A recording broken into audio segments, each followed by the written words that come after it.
Greetings. My name is Ananda Satara. Thank you for joining me here at the base of El Capitan in Yosemite National Park in California. I'd like to take the few minutes to talk with you about cycles, from the big cycles, planetary cycles, to the small cycles that occur in our lives of hours, days, decades, and how, by working with cycles in a conscious way and understanding how they work, their rhythms, and the choices we can make within cycles, we can become much more powerful and conscious creators of our destiny path. Sound good? So, from the big picture, planetary cycles. Earth, as she is commonly known, is a celestial being of many dimensions and many facets, who has undergone many cycles of creation, destruction, many civilizations on great time scales beyond what is commonly known in human recorded history. So those cycles of events, of peoples, of places, occur within a larger framework of energetic cycles of the planetary body, of the galaxy, and even entire sections of the universe. The planetary cycle that we are currently experiencing, that we've been very fortunate to be born into at this time, is coming to a turning point. One might call it an end, but the connotation of an end has been taken up by many beings and promulgated, spread, taught as a time of destruction. And while this may be within their envisioning and suitable for particular desired outcomes, there is actually an entirely different opening that is occurring if one turns one's attention and one's awareness to it.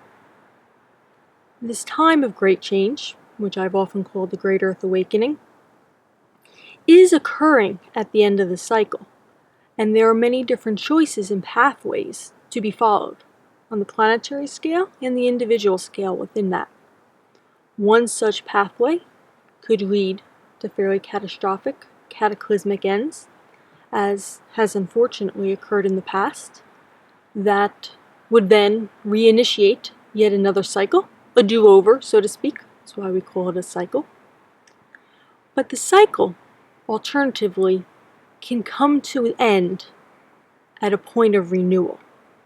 The cycle does not need to repeat itself in the same way. If a cycle repeats itself energetically and in the plane of consciousness, physically manifest, one can envision like a circle going over the same track.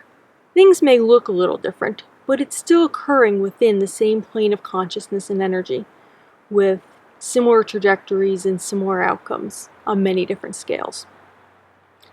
However, a cycle does not need to repeat itself in the way of a circle. One can instead envision it ascending, more like a spiral. And the next movement of time, of space and energy and creation need not be at all like the previous one.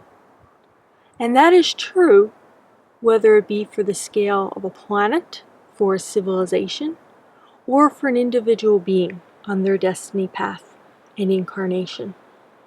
So this is the great opportunity that is available in this Great Earth Awakening, not to repeat the cycle on a planetary scale or on a personal scale with your engagement with past planetary cycles and past planetary pathways.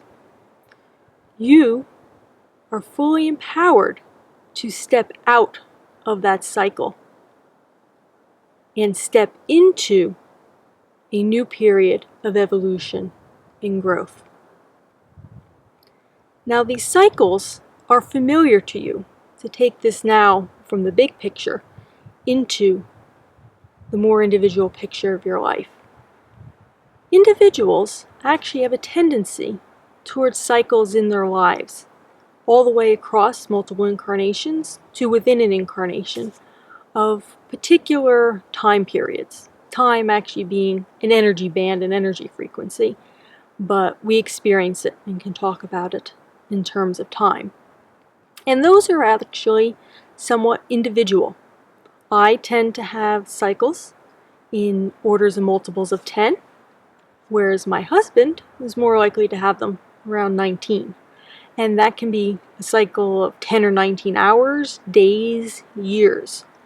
And looking back on how we initiate and complete things, whether it be the more mundane level of projects in daily life, to energy clearings, to other patterns of completion initiation within our life, we'll see this repeat over and over again.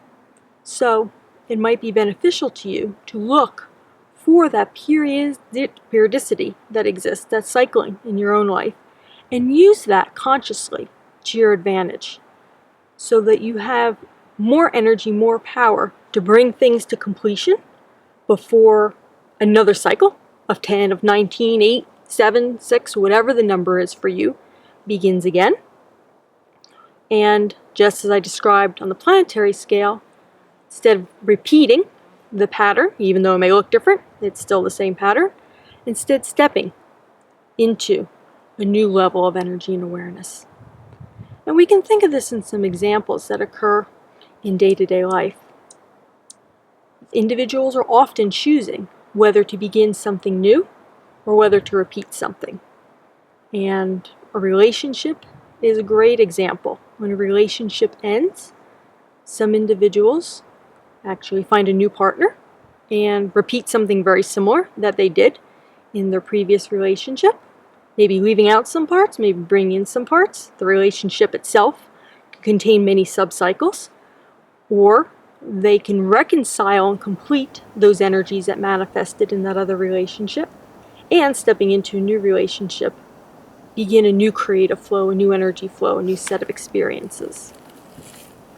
Another example, say when a business or an organization comes to an end, you'll often find individuals that go find a very similar company or a very similar organization to go work for, doing very similar type of work and even in the same location.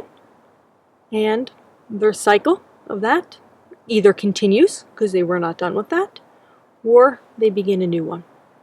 For others, that seemingly external ending of a job or the big company or organization they work for actually is a catalyst, and they make a different choice into a new line of work, a new understanding of who they are, a new purpose, or a new direction. So that pattern, that flow of cycles that ascend into new energy awareness and creation or repeat is something that is occurring every day in all time spaces of our existence. So I hope this big picture look at the planetary cycle that is currently at a crossover turning point, and then comparing that to all the crossover and turning points that occur within your more individual experience, shows you the intersection of the two of those. How you can empower yourself to be part of this great earth awakening in a way that leads you into what I call soul ascension, a higher level of energy and awareness and creation, instead of continuing in the track that you have been in. The power and the potential is open right now more than ever. But what happens to you isn't by virtue of inertia or an accident. It's by virtue of conscious choice. Making the choice by virtue of awareness of your cycles and patterns, those you wish to leave behind, those which you wish to endeavor to complete, and those which you wish to initiate in new forms. And bringing that into all aspects of your life into a clear and conscious alignment that aligns with the larger shifting of energies, so that you, me, we all move together in this new awakening and path that is available for all beings. Thank you for joining me here. It's been my joy and pleasure to share this awareness and invite you to join the power and the potential of the Great Earth Awakening. Many blessings.